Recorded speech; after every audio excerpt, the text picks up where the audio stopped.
Հարգելի գործընկերներ, հարգելի հայրենակիցներ, անկեղծ ասած իմ խոսքը ուզում եմ սկսել երեք հնչած մի տխրահռչակ հայտարարությունից, որը վերաբերում էր մասնավորապես այն գյումրեցիներին, իբրև թե այն գյումրեցիներին, ովքեր Արցախը համարել են այնպիսի տարածք, որտեղ իրենց համար ծառայել եղել է խնդրահարույց եւ դրա համար գումարներ են վճարել Արցախում չծառայելու համար։ Հիմա տեսեք, այն որ ԿՊԱ-կան տեխնացուն Գյումրի ընտրություններում հանդես եկող դասական Փաշինյանական էր, նրա գաղափարին, նկարագրին, քաղաքական վարքագծին հատուկ, դա կարծում եմ որևէ մեկի համար նորություն չէր։ Բայց ես ուզում եմ, որ շատ հստակ մենք արձանագրենք, որ Արցախը եւ Արցախի պաշտպանության բանակում ծառայությունը շատ-շատերիս համար եղել է մշտապես հպարտություն եւ շատ-շատերս մեր ծառայությունը Արցախի պաշտպանության բանակում տարել ենք պատվով եւ այսօր էլ այդ ամենը, այդ հիշողությունները դաջված են մեր բոլորի սրտում։ Ես ինքս առաջին մուտքը Արցախի պաշտպանության բանակում ունեցել եմ 2006 թվականին, երբ որ ծառայության եմ նախանցել Հայկազովում տեղակայված ուսումնական զորամասում, այնուհետև 1.5 տարի իմ ծառայությունը տարել եմ Մադաղիսի եւ Թալիշի հատվածում, եւ այդ երկու տարիները, ինչպես իմ, այնպես էլ մեր շատ ընկերների, հայրենակիցների համար եղել է մեր կյանքի, մեր կենսագրության լավագույն ժամանակները, ոչ միայն նրա համար, որ մենք մեր ծառայությունը մեր հայրենիքին կամ մեր հայրենիքի Արցախյան հատվածում համարել ենք հպարտություն, այլ այն, որ մենք հնարավորություն ենք ունեցել մեր ծառայությունը ունենալ հատկապես Արցախում։ Ես նաև ուզում եմ նշել, որ ինքս ճանաչում եմ շատ գյումրեցիների պարտադիր ժամկետային ծառայողի կարգավիճակով, պայմանագրայինի կարգավիճակով, սպաների կարգավիճակով, որոնք այսօր էլ, նրանցի շատերը այսօր էլ ծառայում են զինված ուժերում եւ մշտապես հպարտացել են իրենց կենսագրական այն հատվածով, որոնք իրենց ծառայությունը կրել են Արցախի պաշտպանության բանակում։ Ես կարծում եմ, որ երեք տեղի ունեցած Գյումրի ու տեխնացուների այդ բանավեճում ըստ էության ԿՊ ներկայացնող տեխնացուն գնաց քաղաքական ինքնասպանության ճանապարհով, մյուս կողմից նաև պատասխանատվություն ստանձնեց այս իշխանությունների այն բոլոր մեղսակցության համար, հայրենիքի հանձնումից մինչև Հայաստանի անվտանգությունը ըստ էության թշնամիներին վաճառելու այդ հարցից եւ դրանով ինքն իր ճանապարհը փակեց հետագայում քաղաքական գործընթացների համար։ Սա մեկ։ Երկրորդը չենք կարող մենք որևէ ձևով շրջանցել եւ չանդրադառնալ այն բոլոր այլանդակություններին, որոնք տեղ ունեցան հատկապես երեք Գյումրիում։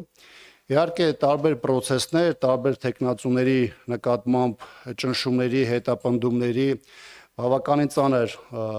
նաև քարոզչության միջոցով մենք տեսել ենք այս վերջին 2 ամիսների ընթացքում, սակայն այն ինչ որ տեղ ունեցավ երեք Գյումրիում ըստ էության իր անոնսը ստացել էր դեռևս չորեքշաբթի օրը խորհրդանում կառավարության այդ հարց ու պատասխանի ժամանակ, երբ քաղաքական իշխող մեծամասնության ղեկավարը խորհրդանի ամբիոնից ըստ էության հանձնարարություն իջեցրեց իրավապահ համակարգին գործելու իր պատկերացումների շրջանակներում, իսկ դրա հիմքում ոչ թե օրենքն է, ոչ թե սահմանադրությունն է, այլ իշխող ուժի առաջնահերթությունները, որոնք արտահայտվում են ձերբակալությունների, ճնշումների, քարոզչական բավականին անթույլատրելի միջոցների կիրառման միջոցով եւ երեք մեր գործընկեր նաեւ Մարտուն Գրիգորյանի ընտանիքի նկատմամբ իրականացված է եւ մեծ առումով Մարտուն Գրիգորյանին նկատմամբ առհասարակ այս օրերին իրականացող այս ողջ process-ը իմ նկարագրած իրադարձությունների շրջանակներում է ցանկացած հատված, ցանկացած դետալային առումով վերցրած, ըստ էության ցույց է տալիս, որ իշխանությունը իր համար նպատակ է դրել ամեն գնով վերցնելու Գյումրիում իշխանությունը եւ այդ ճանապարհին որևէ բանի առաջ չի կանգնելու։ Ես չեմ կարող նաեւ չհիշատակել նաեւ երեք տեղ ունեցած մեկ այլ միջադեպ նաեւ Պեկալ Տեխնացու Կարեն Սիմոնյանի եւ նրա շտաբի նկատմամբ օրեր առաջ Ռուբեն Մխիթարյանի նկատմամբ քնչական տարբեր տարօրինակ զանգերի միջոցով եւ այլն, այնպես որ իշխանությունը Գյումրիում գործում է ճիշտ այնպես, ինչպես իր քաղաքական նկարագիրն ու հետագիծն է եւ ամեն ինչ անելու է բոլոր այդ թվում անթույլատրելի միջոցներով Գյումրիում ունենալ իշխանություն։ Շնորհակալություն։ Ֆակտոր, խնդրեմ ձեր հարցը։ Պարոն Աբրահամյան, այնուհանդերձ դուք բացառում եք, որ օրինակ եղել են դեպքեր, որ մարդիկ գումարի դիմաց կարողացել են հասնել նրան, որ Արցախում չծառայեն։ Ես չեմ կարող նմանատիպ դեպքերը որևէ ձևով հերքել։ Երեք տեղ ունեցած բանավեճի ժամանակ Եթե չեմ սխալվում, այդ Ռուբեն Մխիթարյանն էր անընդհատ պահանջում, որպեսզի ԿՊԱ-ական տեխնացուն ներկայացնի կոնկրետ օրինակներ, որտեղ այն ինչ որ նկարագրվեց այդ բանավեճի շրջանակներում, բնականաբար կոնկրետ քրեական էլեմենտներ իր մեջ պահանջում եւ բնականաբար նորմալ իրավական պետության դեպքում դրան պետք է տրվի համապատասխան ընթացք։ Ես կարող եմ ձեզ ասել միանշանակ, որ այսօր, երեք եւ վաղը ցանկացած process, որտեղ կարող է դիտվել կաշառքի արևոտ կաշառքի դրսևորում, հատկապես զինվորական ծառայությունից ազատելու հետ կապված բոլոր ժամանակներում իմ համար եղել է, կա եւ մնալու է դատապարտելի արարք, որը պետք է ամենախիտ ձևով լինի պատժել։ Իրականում, խնդրեմ ձեր հարցը։ Ես որպես այս հարցի շարունակություն եւ մեկ ուրիշ հարց ունեմ, այն ամենիվ պարոն Աբրահամյան, տեսեք, այդ հայտարարությունն արդյոք հաղորդում չի հանցագործության մասին, ձեր կարծիքով ինչու է իրավապահ մարմինները հապաղում, առնվազն Սարիկ Մինասյանը չէր հրավիրվելու մինչ այս պահ հարցաքննության, հաշվի առնելով, որ նախընտրական շրջանում իրավապահ մարմինները շատ արագ եւ օպերատիվորեն արձագանքում են մյուս տեխնացուների վերաբերյալ, հա, տեղեկություններին, հայտարարություններին, անանուն ձայնագրություններին, ինչով եք սա պայմանավորում եւ երկրորդ հարցը իշխանությանը չի հաջողվում Ադրբեջանի հետ հասնել խաղաղության պայմանագրի ստորագրմանը, չնայած որ հայտարարել են, որ համաձայնագիրը պատրաստ է ստորագրման կետերի շուրջ կա ձեռք բերված պայմանավորվածություն, բայց Ադրբեջանը շարունակում է նախապայմանների լեզվով խոսել, սա արդյոք ձախողում չէ, հա, Նիկոլ Փաշինյանի կոնկրետ անձի որպես բանակցողի եւ եթե այդպես է, արդյոք նրան անվստահություն հայտնելու գործընթաց ընդդիմությունը կսկսի խորհրդարանի մակարդակով։ Շնորհակալություն։ Եթե ձեր ենթահարցերից որը մեկը մոռանամ, խնդրում եմ ինձ հիշեցրեք, որովհետեւ բավականին բազմաշերտ էր։ Կոնկրետ Գյումրի հետ կապված երեկվա բանավեճի ժամանակ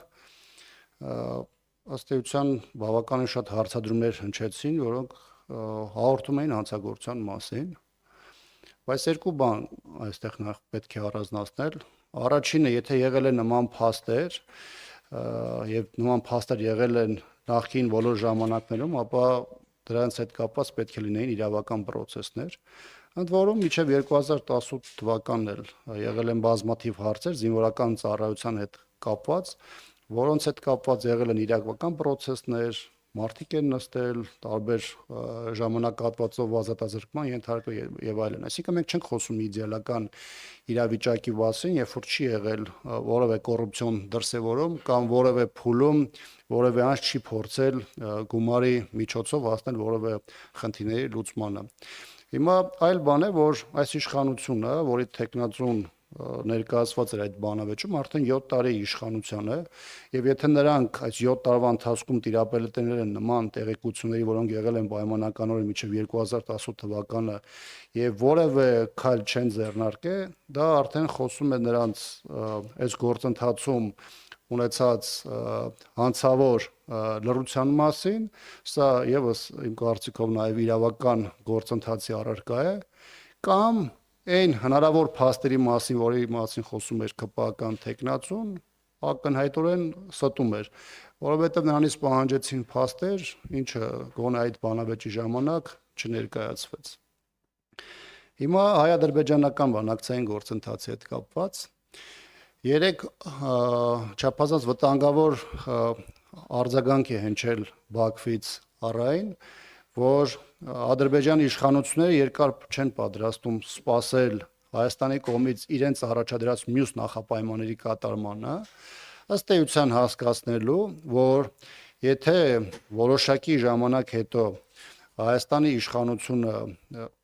իր նախապայմանները կատարած չլինի, այս դեպքում առաջնային երկու բան է ներկայացում ՄԻԱԿ-ը Մինսկի խմբի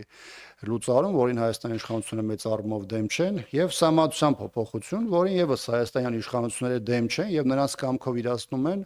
ուղղակի անդադ պատժառաբանություն են ներկայացնում, որ սա որոշակի երկար process է եւ հնարավոր չէ 1 կամ 2 ամսում իրականացնել։ Հիմա Ադրբեջանը սպառնում է, սա ըստ էության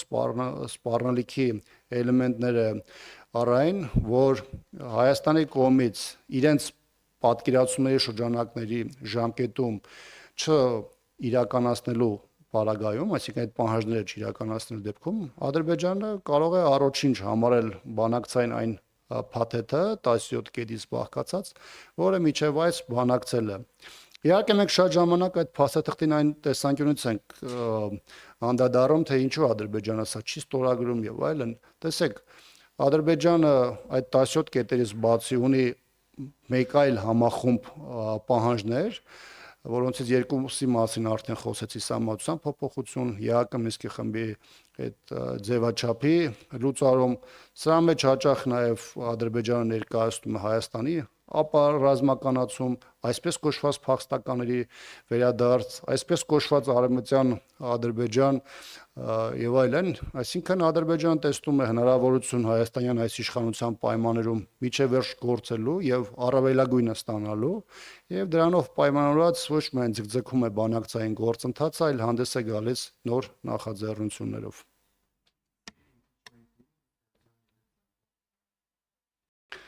Ներողություն մի հատ եք հնչեցրեք։ Փաստացի իշխանությանը չի հաջողվում իրականացնել իր տված խոստումը, խաղաղության պայմանագրի ստորագրումը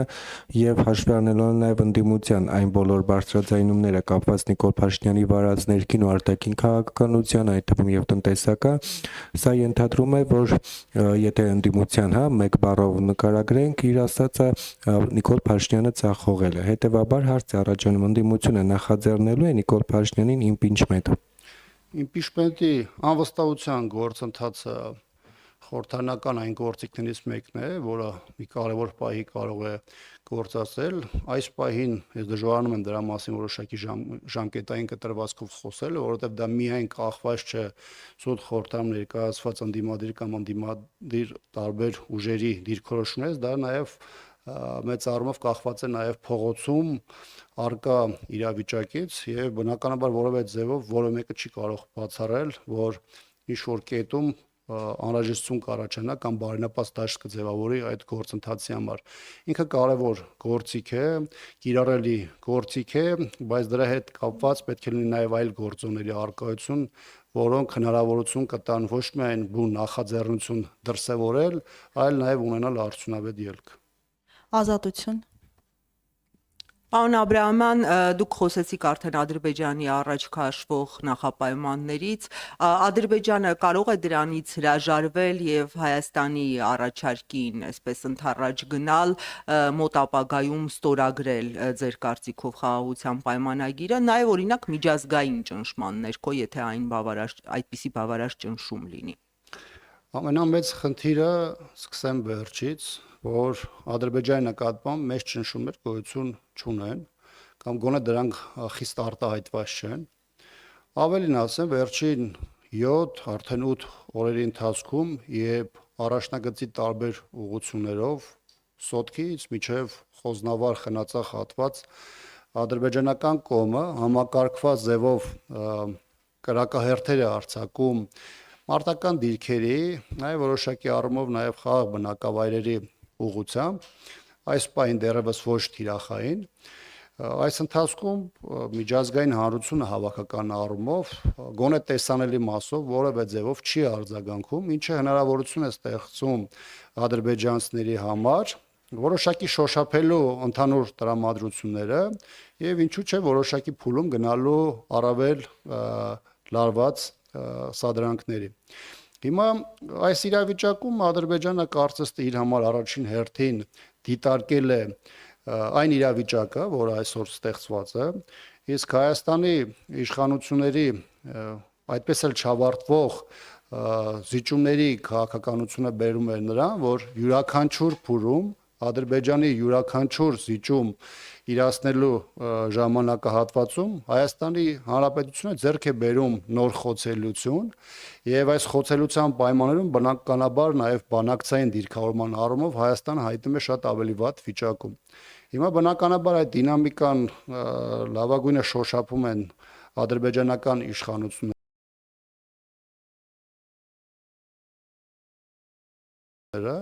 եւ փորձում են ընթացքում ընդլայնել այն պահանջներին եւ Հայաստանի իջեցված այն նախապայմանների թիվը, որոնք ուղեկցվում են շանտաժի եւ ճնշումների էլեմենտներով։ Եթե կարճ հարց կա, շատ կարճ խնդրեմ։ Հարցեր չկան, շնորհակալություն։ Կա էլի, եթե կարելի է ես Կարճ հարց։ հավելյալ հարց տամ։ Այսինքն ձեր գնահատմամբ Ադրբեջանը այս փուլում չի գնալու, ճիշտ հասկացած ես, պարոն Աբրահամը։ Ես կարծում եմ, որ այս փուլում եւս Ադրբեջանը ձգձգելու է բանակցային գործընթացում մասնարարպես այդ փաստաթղթի ստորագրման process-ը եւ փորձելու է Հայաստանից ստանալ նոր զիջումներ։ Շնորհակալություն։